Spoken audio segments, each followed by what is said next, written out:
All righty, yes. So I just want to encourage you that the enemy, he's just trying to make it seem like, when I put in my messages, like when I say, the Father can protect us, He will protect us, He is going to bring us through, He is going to bring us through.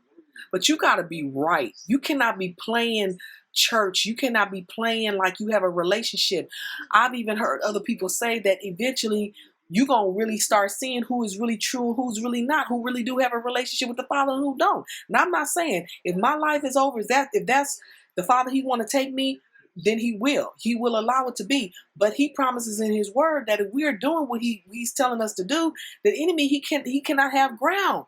That boy had permission from Satan to go up in there. Satan got the permission from the Father. He got permission. So don't let Satan tell you, see, well, if God was gonna protect him, then why did He let him? No, that is not no. Don't even go there. Nah. See, it's a whole lot of other stuff going on there. Okay. And not only that, God is speaking to Charleston. He's speaking to those people there because they have done great evil to black people for a long, long time. And if they're not sorry or repent for what has been going on there, then yeah, He gonna get them too. But remember, judgment first begin with the house of the Father, with the house of God first. Then the wicked are gonna get theirs. Cause see, we people that's playing around. That's why some people can't get saved because they playing around. Am I saying any of these people was playing around? No, but I know God is angry. I seen pagan instruments in their church. God then told His people. I told people over 10 years ago. God gave me a message, and we used to have Bible study in our house. And I told people over 10 years ago, it's probably been 15 years ago, I was like, God said, come out of Babylon. Coming out of Babylon don't just mean coming out of a city or a state. It don't always mean that. It means come out of the system. That system is evil. It is not right. Why are you celebrating to the mother goddess? Witches worship her. We ain't supposed to be worshiping her. Anyways, let me get on with my message here, okay? This message is called the Spirit of Deborah Part 2, okay? And in Isaiah 55, 1 through 3, it says, yes, come buy wine and milk without money, without price. Why do you spend money for what is not bread, and your wages for what does not satisfy? Listen carefully to me and eat what is good, and let your soul delight itself in abundance. Hush, Polly, incline your ear and come to me. Hear, and your soul shall live. That's on Isaiah 55, 1 through 3. Now listen. People are buying everything else. They buying into everything else. They giving into everything else, but they don't want to buy into what the Father is saying. They don't want to listen to anything He is saying. The Father is a present help in our time of need. Our situations may seem hopeless, brothers and sisters, but the Father has already designed a way of escape. So don't get caught up in your troubles. I'm trying not to get caught up in mine as well. Look up and lift your heads because our redemption does draw nigh. And speak to those mountains and tell them that your Father will supply your needs according to His riches and glory. And He is supplying our needs. Praises unto Him. He is supplying it.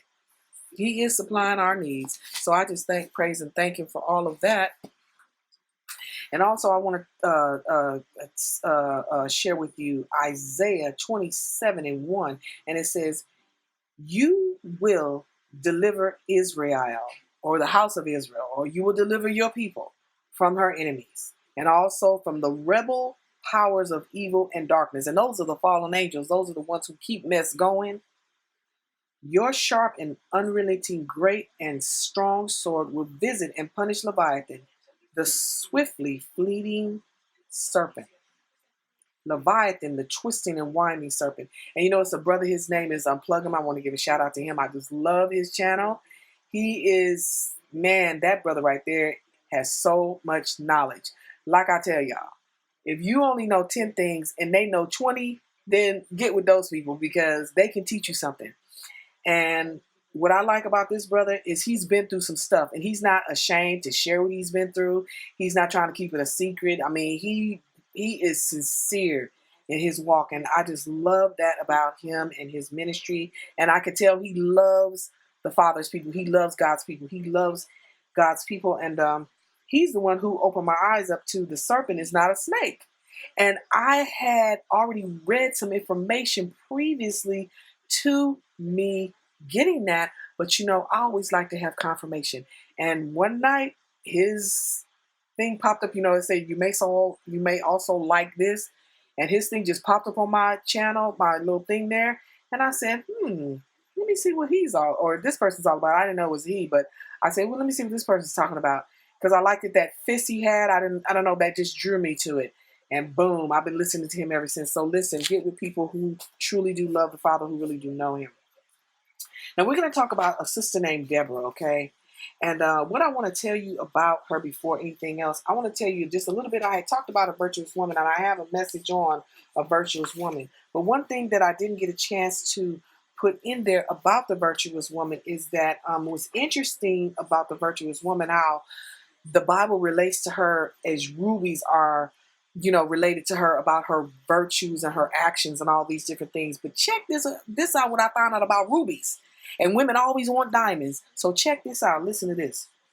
Rubies are one of the most precious gems and is believed to represent power and importance. So that's why the writer put the rubies in with the virtuous woman, how he compared her. So once again, men who talk badly about black women and put black women down, women of God speaking evil against them, rubies represent power and importance. And it is also considered right up there with the sapphires, emeralds, and diamonds. Now, most women want diamonds, right? Now, listen. This is some information I just found out. Okay. Also, there is a ruby called the Sunshine Ruby. It is the world's most expensive gemstone and most expensive than any diamond. Let me say that again.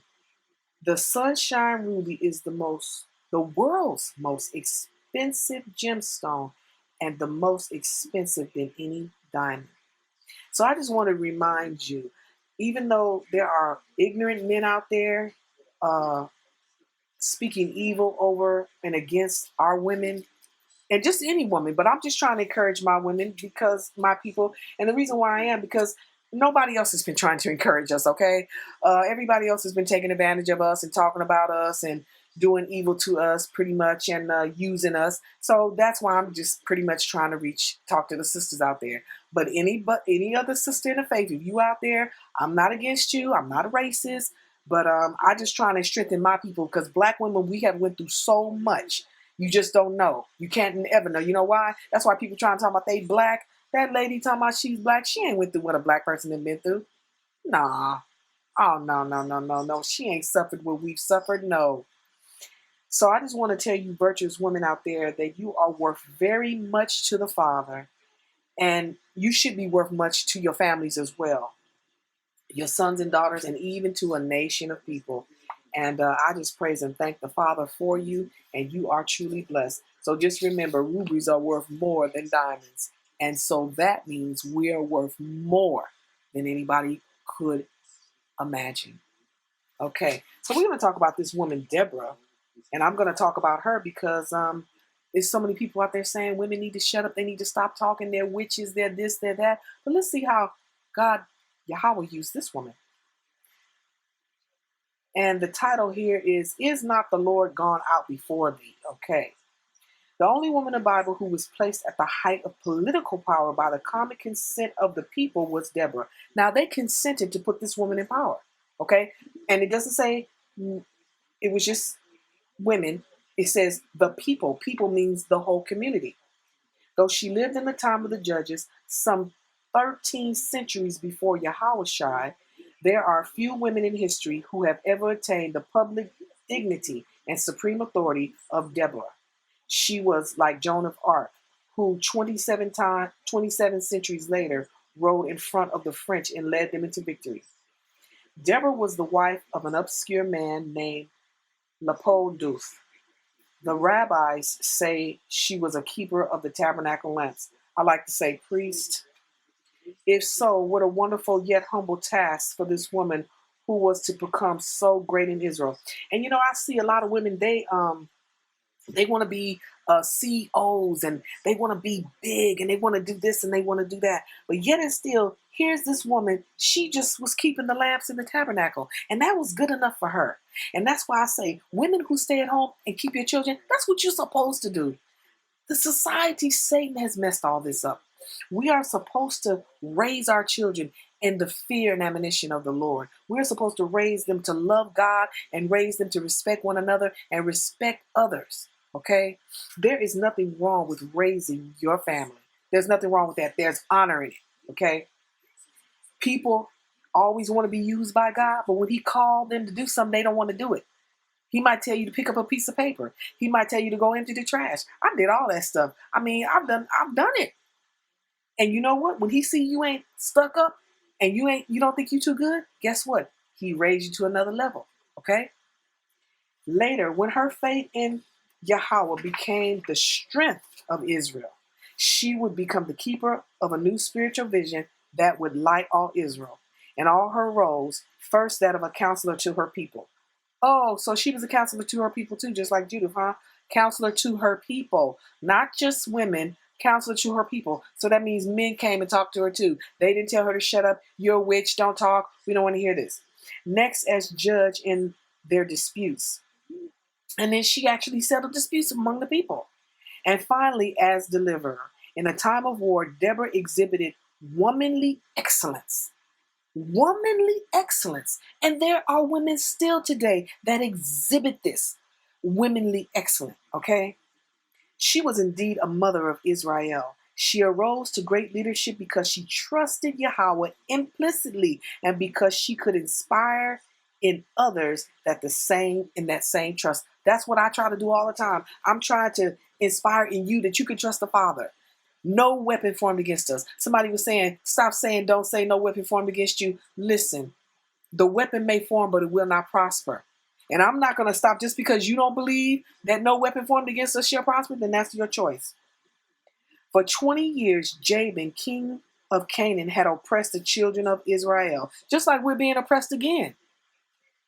Their vineyards had been destroyed. Their women dishonored. They was raping our women. They was raping our women that came on the slave ship. This is the same people doing this. It's the same thing. Don't become distracted by what you see on the news, okay? And their children slain. Aren't they slaying our children now? Shooting our children up. My son is locked up in jail way over the time he should be. And I'm going to tell you something about my son. My son, look, the victims came to the court and said my son was not the one who did it. They said, they said, did you see anybody? Did you see anybody in the courtroom who did this, who robbed you? They said no. Then they said, is this the person that did? They said no. Then they showed a video of my son, but they chopped the video up. But they never showed the end where the cop said, the police officer, that's supposed to be being an honorable person, said, we're going to make it look like you did it anyway. And you know what? He was a Hispanic. He was Hispanic. And people running around here say Hispanics are part of the tribe of Israel. Well, you know what? They don't act like it. They don't act like it. Many had turned to worship of idols. Okay? So at that day, just like now, people have turned to worshiping idols. Our people are worshiping idols. They got them in the churches. They worshiping on when all these pagan holidays come around. Same thing is going on now. Deborah's stories come in the first part of the book of Judges. These men were more than judges in today's meaning of the term, for they were the chieftains and heroes as well, and their influence was felt mainly in war. Long before Deborah was a leader in war, she was a homemaker. Wait a minute. Deborah was a homemaker? This woman of integrity and greatness? She was a homemaker first. She took care of her home first. The Father ain't looking for women that want to be popular. He ain't looking for women that want to be seen. He ain't looking for women that want to travel all over the earth. He's looking at how much you take care of your house. That's why the Bible said, if you take care of home first, then you can go and take care of everything else. So God ain't looking for women who will leave their household behind and leave their children with other nannies and all these other people. He is not looking for them to use them in the kingdom. He don't need you. He don't want you. Because your house, your mind ain't even on home. Your mind is somewhere else. Her house was on the road between Ramoth and Bethel, in the country of Ephraim, where flourished olive and palm trees. It was under one of the most royal of date palms that she would sit and give counsel to the people who came to her. Praises to the Father. As a counselor in time of peace, Deborah became known far and near, but her greatest service came in a time of war. See, that's where we're at now. We are in a time of war spiritually, okay? And she led her people into war. Most of them had stood by fearfully because they were afraid of the enemy's 900 chariots of iron. And that's the same way today. Y'all afraid. Y'all people is afraid because of all the weapons that so many people have. Okay? You're going by what you see. You're not walking by faith. When they had none, I don't have any weapons in my house. There are some people that do, but I don't have one at this point, okay? While they paled with fear, Deborah burned with indignation at the oppression of her people, just like I do right now. That's why these people talking about, well, race don't matter. Okay, fine. They put that word in the Bible. But I tell you what, it does matter when you are oppressing people because of the color of their skin. You're not oppressing us because, okay, you're saying it's not because of race, then what is it? Then exactly what is it? Why do you keep messing with our money? Why do you keep oppressing us? Why do you keep doing all the evil things that you're doing to us? A gifted and intrepid woman, she felt a call to rise up against such fear and complacency, for she carried in her heart the great hope that Yahweh would come to her people's rescue if they would honor him. And I believe the same thing. I gave a message that all the tribes of Israel, all the 12 tribes of Israel, however many tribes it is, need to fast, repent, and pray. That's what we need to do right now. But like I said in one of my messages there, you know, we're going to see who's really for real and who's really not. We're going to start seeing that, okay? And I'm going to cut it off right here. I'm at 17 minutes. I want to kind of keep them short. All right, be right back.